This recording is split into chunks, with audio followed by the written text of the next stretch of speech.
تشهد التحيات لله والصلوات والطيبات. السلام عليك أيها النبي ورحمة الله وبركاته.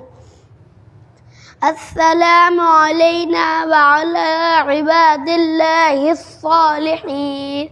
أشهد أن لا إله إلا الله وأشهد أن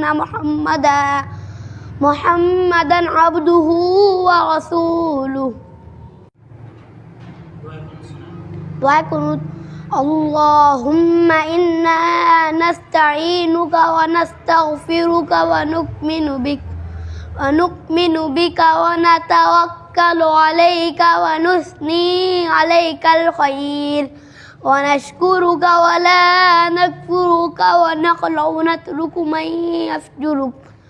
اللهم إياك نعبد ولك نصلي ونسجد وإليك نسعى ونحفد ونرجو رحمتك ونخشى عذابك إن عذابك بالكفار ملحق.